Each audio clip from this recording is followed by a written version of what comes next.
Bah, c'est que j'ai pas d'expérience en fait surtout. Mais en fait, je me débrouille beaucoup mieux sur les trucs grands que les trucs petits. Lucas, merci pour le follow. Parce qu'après, la théorie, je la connais, tu vois. Déjà, de base, je peins en 3D. Je peins en virtuel, quoi. Des figurines et... Enfin, des figurines.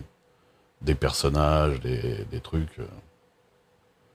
Et puis, j'aime bien regarder des gens qui font ce genre de taf. Donc, on va dire, dans la théorie, je connais à peu près les étapes et ce qu'il faut faire et tout ça. Mais mes mains sont pas habituées à le faire eux-mêmes, quoi, en fait. Elles-mêmes. C'est surtout ça. Et puis des fois, j'ai tendance à faire une connerie qui bousille un peu le truc, quoi.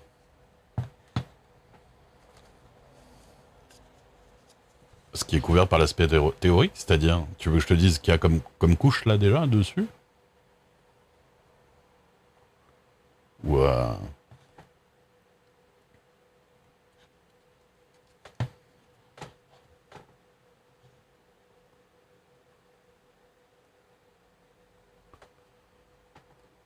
Ah, bah en fait, il y a des règles en fait au niveau des couleurs. Là, par exemple, la couleur claire, je la mets sur les angles, tu vois, sur les arêtes. Parce que sur le métal, en fait, c'est les arêtes qui s'usent en premier et qui perdent un peu soit la peinture, soit qui deviennent un peu plus usées, donc un peu plus claires. Du coup, pour vendre un effet métal, la plupart du temps, éclaircir les arêtes comme ça, c'est un truc qui vend beaucoup l'effet en fait de métal. Donc c'est hyper important de le faire. Bah, après, ça dépend quel genre de métal t'as envie de donner, hein, bien sûr, hein. Mais là, pour le coup, ça vend beaucoup le truc.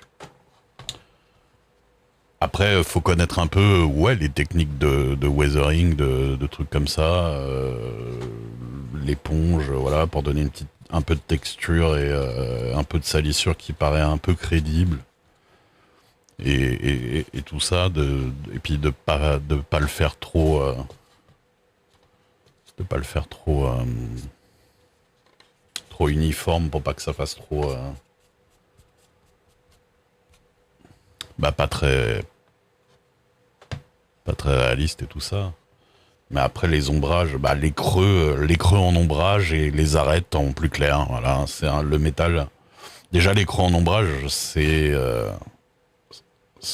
tu simules à la fois la salissure qui va dans les petits coins et qui s'incruste au fur et à mesure du temps et du coup t'as l'impression que le truc est plus vieux et puis en plus ça marque aussi plus les détails de tous les détails quoi parce que tu vois tous les petits rivets ils ressortent beaucoup plus parce qu'il y a du plus sombre autour. En même temps, ça simule ce qu'on appelle l'occlusion ambiante, qui est, bah, enfin, ça simule, ça l'accentue parce qu'en vrai, elle y est déjà, mais le fait que dans les creux, il y ait plus d'ombre que dans les pas creux, quoi. Enfin, c'est un phénomène physique visuel réel, quoi. C'est-à-dire que deux objets qui se rapprochent font une ombre mutuelle. Et pareil pour les creux. Un creux, en fait, se fait de l'ombre à lui-même, on va dire, puisque c'est des parois qui se rapprochent comme ça. Enfin bon, l'occlusion en blanc, c'est un peu compliqué à expliquer clairement, mais c'est le fait que les creux soient plus ombrés, on va dire. Donc déjà, si tu veux commencer à peindre un truc, fais des ombres dans des trous, dans tout ce qui est creux. Et puis après, là, le petit décapage, enfin décapage, c'est un faux décapage, parce qu'en vrai, ce truc-là, c'est de la peinture. C'est de la peinture argentée. Mais ça donne lieu à croire que le métal est un peu décapé sur les arêtes et sur les bords. Bah après, c'est pas mal d'expérience aussi, parce que je le fais en 3D aussi, quoi. Donc, moi, ce qui me manquait beaucoup, en fait, et que j'essayais un peu cette année, c'est de le faire avec vraiment mes mains IRL, tout ça. Mais Ça, c'est des trucs que je faisais déjà sur de la texture, sur des modèles 3D, quoi. Ouais, ouais, mais ça vend de ouf le truc, hein, les highlights de métal. Moi, par exemple, enfin, je vous mets le nez vraiment pour parce que c'est le plus. Attends, un peu. Voilà. Euh,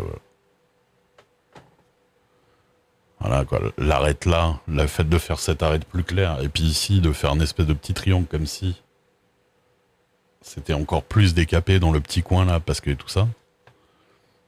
Et un stream en 3D, c'est ça. Mais pour le coup, j'en fais vraiment des streams où je fais de la peinture 3D, enfin de la peinture sur des modèles 3D et tout ça, j'en fais aussi.